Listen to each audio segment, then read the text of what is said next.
Have you seen any car like this? Amazing door setup gives the car a total futuristic spaceship vibe. But you know what? This brand is stone cold dead.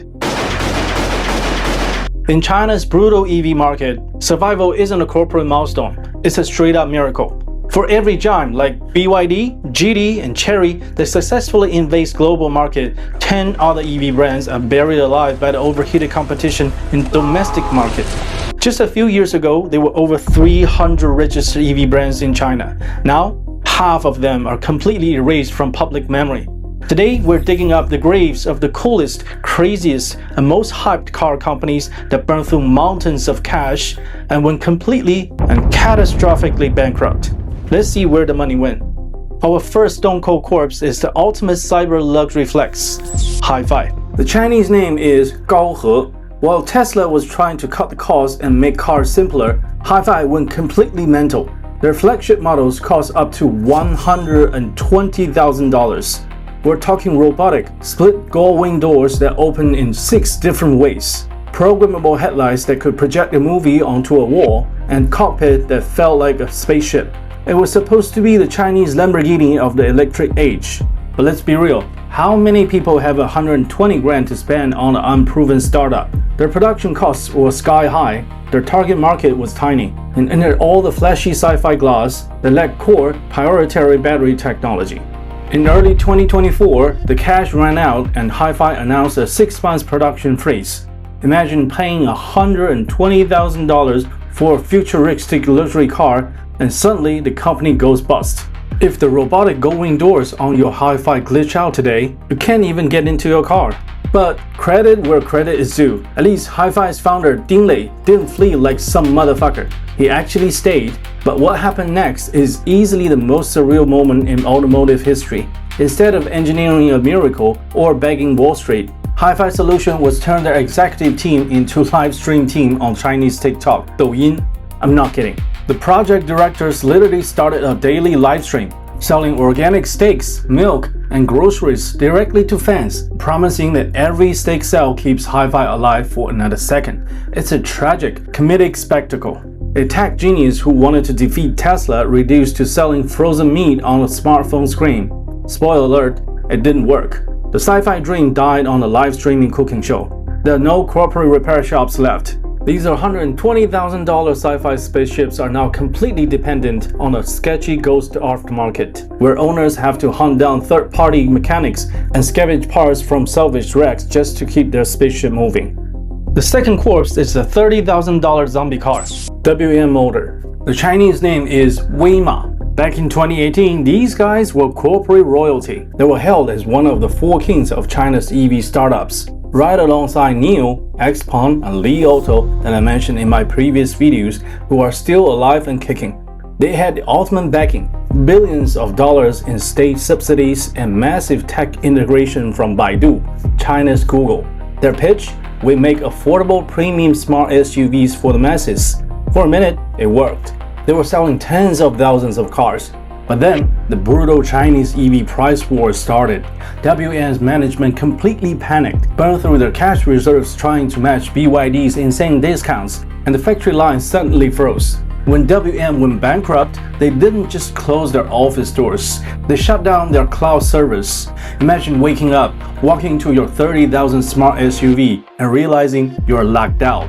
Overnight, because of the service died, owners found their cars no GPS navigation, no app control, no remote heating, no smart assistant. This is the terrifying reality of buying a smart car from a company that goes belly up. And what about the owners? Well, they are completely screwed. Their warranty? Gone. Spare parts? Good luck finding them. With the company erased, owners have absolutely no legal path to seek justice. A small sensor malfunctions will force them to pay out of pocket for expensive custom repairs, or watch their $30,000 machine becomes a permanent dust eater. What would you do if you own a WM car? But hey, at least the founder is doing amazing. Meet Freeman Shen Hui. While his workers were fighting for their unpaid wages and 20,000 owners were left with zombie cars, this motherfucker pulled out the ultimate magician act. Under the excuse of attending a car show in Germany, he caught a flight, skipped town, and vanished straight to New York.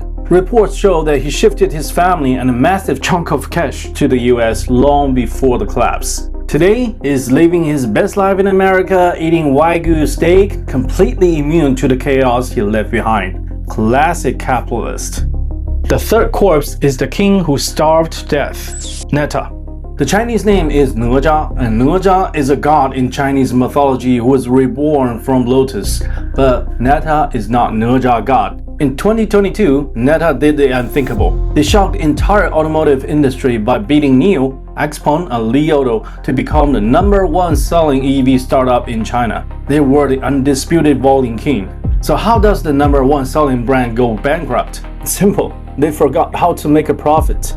To pump up their sales numbers, NETA sold their cars dirt cheap, mostly to ride-hailing apps, fleet buyers, and taxi companies. Regular retail buyers didn't want them because they looked like cheap rental cars. To make matters worse, NETA's executive team went on a wild spending spree. They burned through a staggering $2.5 billion in just 3 years, not on engineering or improving car quality, but on aggressive, flashy marketing campaigns. By mid-2025, the math caught up with them. The parent company completely collapsed. Production ground to a halt. Thousands of workers were laid off overnight, and the company was slapped with over $63 million in unpaid employee salaries. NETA proved a brutal lesson in China's EV hunger games. Selling the most cars doesn't mean you are winning. It just means you're burning money faster than everyone else. Thousands of working-class drivers find themselves completely abandoned by the system, stuck driving zero-value orphan cars with absolutely zero customer support or factory warranty left. They're on their own now. The last one is a classic story of what happens when a tech giant gets naive and thinks building a car is as easy as coding an app. Jidu is the pinyin of Chinese name Jidu. This was supposed to be the ultimate Silicon Valley dream team, a massive $300 million joint venture between Baidu, China's Google, and automotive giant Geely, who owns Volvo, Lotus, and Polestar, a London taxi company, and 17% of Aston Martin, and 9.69% of Mercedes-Benz. Jidu's vision was crazy ambitious. We don't build cars, we build AI robot cars. They literally stripped away the door handles. The car was powered by Baidu's Ernie Bot AI. It could drive itself, talk to you like a human, and it looked like it's from the future. But they ran face first into a massive brick wall called regulations. Jidu couldn't secure a manufacturing license from the authority. In a desperate last-minute move, they had to scrap the entire Jidu brand name and rebrand it Jiyue just to legally sell the car. By the time they got the green light, the market had completely moved on. They spent billions on ultra-advanced AI brains but forgot the most basic rule of business. You actually have to sell cars to make money. By late 2024, Jiyue officially tanked, entering a court-ordered bankruptcy and restructuring. Betrayed by the AI promises, desperate owners got nowhere to turn to but crying for help online.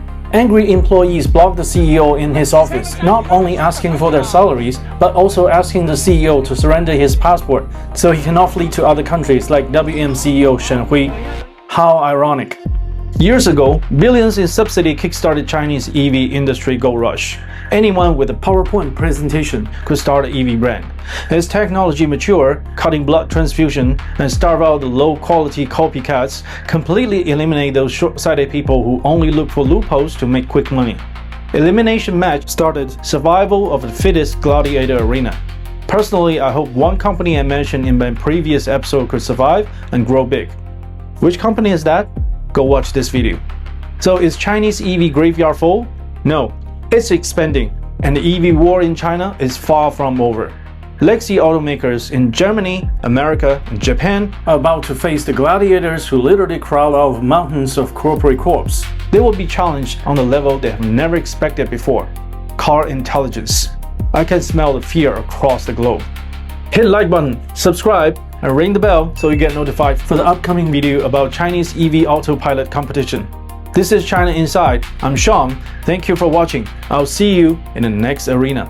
666